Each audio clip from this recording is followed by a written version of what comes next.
Well, hi everybody. Jesus is Lord. What do I got there? A bit of mud on my face. Well, it's not the first time. Jesus spat on got some mud and spat in it and rubbed it in a bloke's eyes. I wasn't fortunate enough to have him do that to me, but here they are. That's where we're up to. The builder's happy, very happy. You got a lot going on here at the moment. There's another one of the boys. They're just trying to finish this garage. Big job. Now,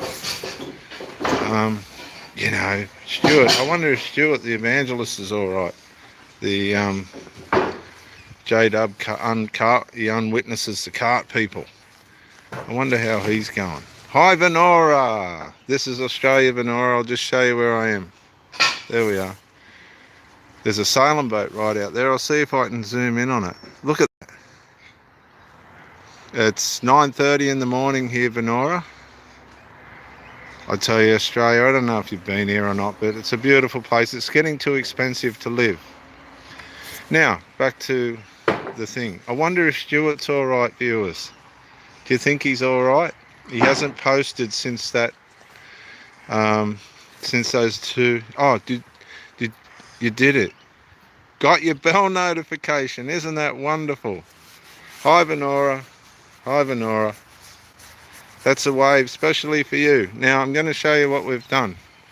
Now, Jesus was a carpenter, but I'm a masonry contractor. I did this after I was a slaughterman. I'll wave again. Thank you. I'm waving back. Thanks for all your comments and all of that, Venora, because it's helping all of us to understand together what happens to Jehovah Witnesses and the ex-Jehovah Witnesses. Oh my gosh, oh gosh, gee, I get angry. Now, I haven't put anything on, and I'm doing this live because we've got some computer issues, but the man's fixing it today. And we're making it so I can do twice as much because I'm losing too much time with the editing, and so they're helping me to be able to produce more quicker. I do hope you're well. Now, I just want to say, he made him who knew no sin to be sin for us. One of the things that I'm finding is, and it's so important to know, I did a proverb this morning and I explained it. You can tell a righteous man by the way he looks after his animals. Proverbs chapter 12, verse, I think it's 11 or 12, but I couldn't get it up because of this computer problem. And what it turned out to be, we ended up in the parable of the Good Samaritan, where the priest passed by, the Levite passed by, and these were religious people, but the Samaritan didn't pass by, and he had nothing to do with any of it. He picked up this man and he mended his wounds, and he left money for him to get better.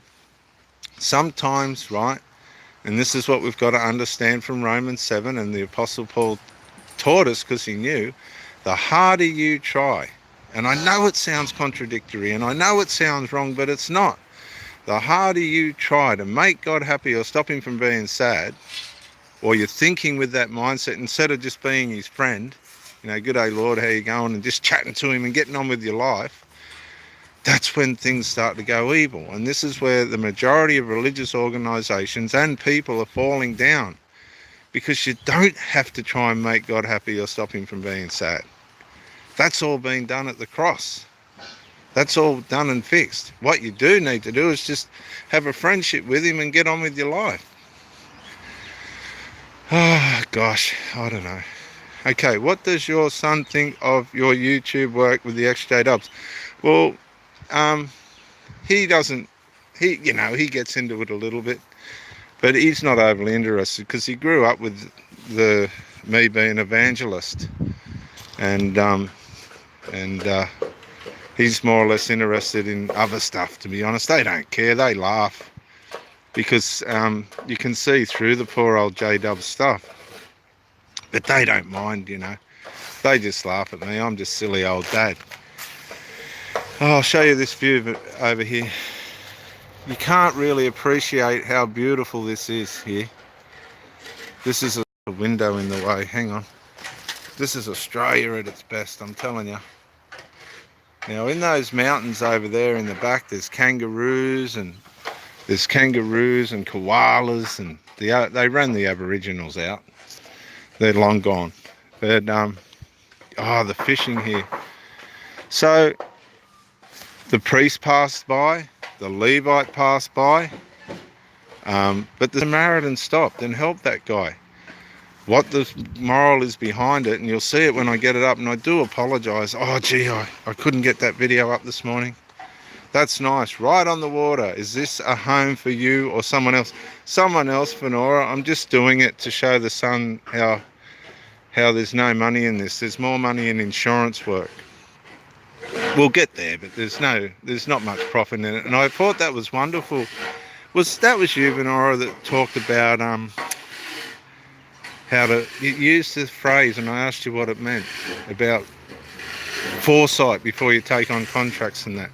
Well, we knew when we went into this, because we know the builder, that we weren't going into it for the money. We were going into it to show this kid over here. I'll show you. They're my two sons over there, and that's the sister's son there in the green. They're my two sons over there working on that pier.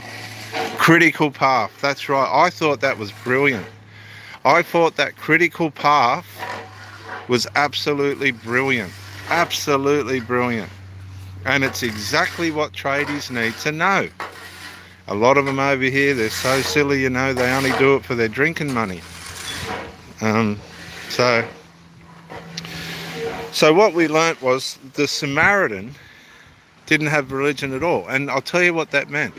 It meant that his sinful nature didn't have any rules for righteousness to empower itself with. The rules for righteousness weren't there for it to empower itself with. There's a lot of hard muscle work at construction. Need critical path in life too. Yes, that's exactly right. We sure do.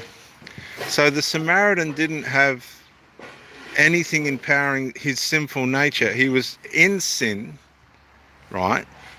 But he didn't have anything empowering his sinful nature. It's works for righteousness that gives sin power. And this is something that is so serious and very little understood. We talk about works for righteousness and grace and stuff, but why?